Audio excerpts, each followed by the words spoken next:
如果说小说负责让读者产生想象，那么短剧真正厉害的地方，就是把文字里的爱情变成一个个有温度、有表情、有情绪的具体人物。在叶飞叶的故事体系中，男主从来不是简单的霸总模板，有人锋芒毕露，有人沉默守候，有人像夏天一样炽热，有人像深夜的一盏灯，安静却始终亮着，还有人看起来温柔无害，真正陷入感情之后，却会露出脆弱、偏执，甚至近乎疯狂的一面。也正因为如此，当不同演员去诠释这些角色时，观众感受到的并不是同一种爱情，而是完全不同的情感体验。如果把这类角色放在一起观察，何建奇、王凯木、陈天祥和王浩真恰好呈现出4种非常鲜明的男性魅力：热烈直白、克制守护、青涩心动，以及温柔与执念交织的反差感。那么问题来了，如果让你从这4种爱情里选择一种，你究竟会被哪一种打动？何建奇身上的最大特点是一种非常鲜活的热烈感。这种男主不太喜欢把情绪藏起来，喜欢就是喜欢，吃醋就是吃醋，想见对方就会主动靠近，遇到误会也不会永远站在原地等待。这样的角色最大的魅力就是让观众能够非常直观地感受到他的情绪。他不是那种需要观众反复猜测他到底爱不爱的人物。很多时候，一个眼神、一个动作，甚至一句看似普通的话，都能把心意直接表达出来。而这种直球型男主往往特别适合短剧。为什么？因为短剧的节奏本身就比较快，人物必须在有限的时间里迅速建立关系，制造冲突，再通过情绪变化推动剧情。如果男主始终沉默不语，很多情绪就很难在短时间内传递给观众。而热烈型角色恰好能够解决这个问题。他们敢爱，也敢争取，前期可能骄傲、强势，甚至因为身份和性格产生误会，但当真正意识到自己失去了重要的人，又能够放下所谓的面子。这种前期有多骄傲，后期就有多主动的反差，恰恰是观众特别容易上头的地方。当然，热烈并不等于完美。一个真正有吸引力的直球男主也必须经历成长，否则他就容易从霸气变成自我中心。所以真正值得讨论的是角色如何从我想要什么慢慢走向他真正想要什么。这也是这类人物最有意思的地方。他最初可能是在追求爱情，最后真正学会的却是尊重爱情。如果你喜欢强烈情绪、快速心动以及高浓度的恋爱氛围，那么何建奇这一类型很容易成为你的第一选择。如果说何建奇代表的是我喜欢你，所以我要向你走过去，那么王凯木所呈现的类型更接近于另一句话：我爱你，所以我愿意尊重你的选择。这类男主最大的魅力不是轰轰烈烈，而是稳定。他不会把所有情绪都摆在台面上，也不会每一次遇到问题都大声表达。很多时候，他只是默默观察，默默帮助，然后在女主最需要的时候出现。这种人物对于年轻观众来说，可能第一眼没有那么强烈，可是看得越久，越容易发现他的耐看之处。因为现实中的感情真正能够持续很久的，往往并不是每天都有惊天动地的大事件，而是一些很细微的东西。记得你的习惯，理解你的难处，在你做选择的时候给予空间，在你遇到困难的时候站在身后。这些行为看起来都很普通，却最容易形成安全感。红糖姜汁中谢池这一类角色之所以能够让观众产生共鸣，本质上也是因为守护本身就具有一种很强的情感力量。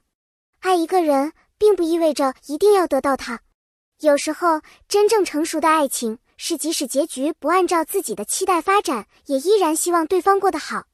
当然，这种男主也存在一个很明显的弱点，太克制。如果所有感情都藏起来，观众就很容易着急。明明喜欢，为什么不说？明明在乎，为什么还要装作无所谓？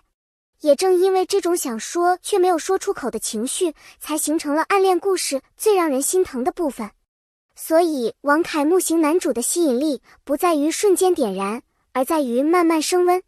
如果你喜欢成熟、稳重、有责任感又不喜欢过度浮夸的恋爱方式，那么这一类型或许更接近很多人心中的理想伴侣。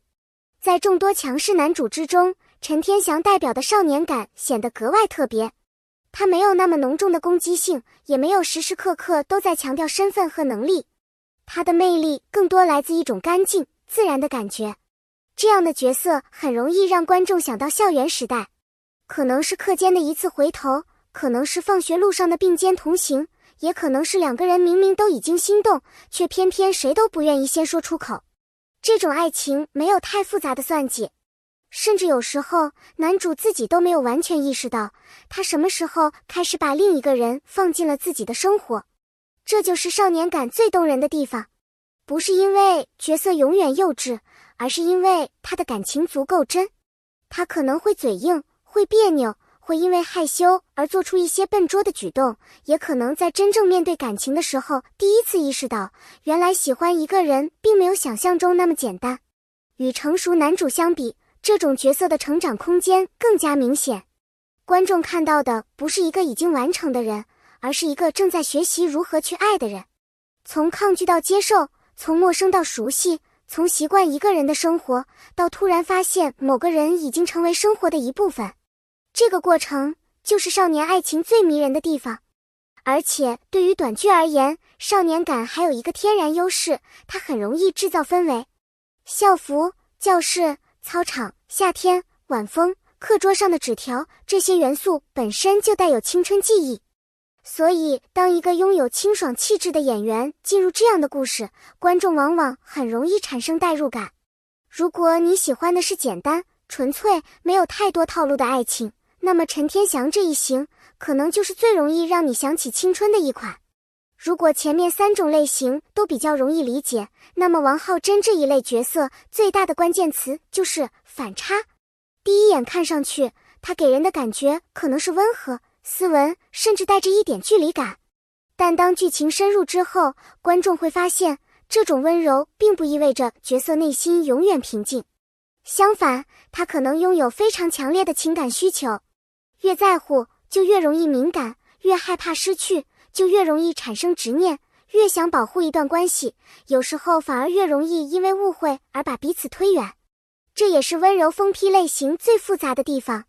这里的疯如果只是为了制造噱头，其实很容易让人物失去逻辑。真正有层次的反差型男主，应该让观众看到他的情绪是如何一步步形成的。他为什么会不安？为什么会敏感？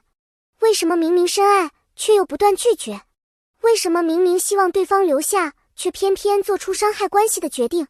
当这些问题都有前因后果时，人物才会真正立起来。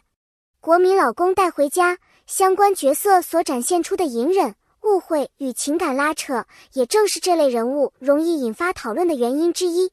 他们并不是单纯的好人或者坏人，他们有骄傲，也有自卑，有温柔，也有脆弱，有想保护别人的一面，也有无法控制情绪的时候。这种复杂性反而让角色更加接近真实的人，因为现实中的人本来就不是单一标签。一个看起来很温柔的人，也可能拥有不愿意触碰的伤口；一个表面非常强大的人，也可能在感情面前变得不知所措。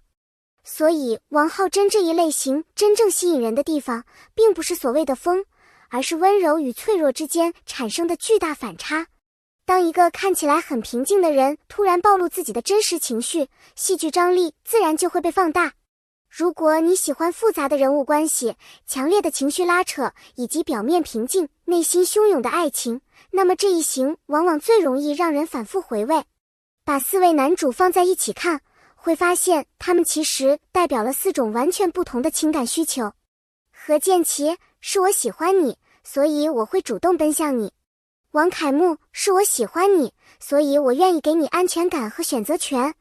陈天祥是星浩我第一次认真喜欢一个人，所以每一步都带着青春的悸动。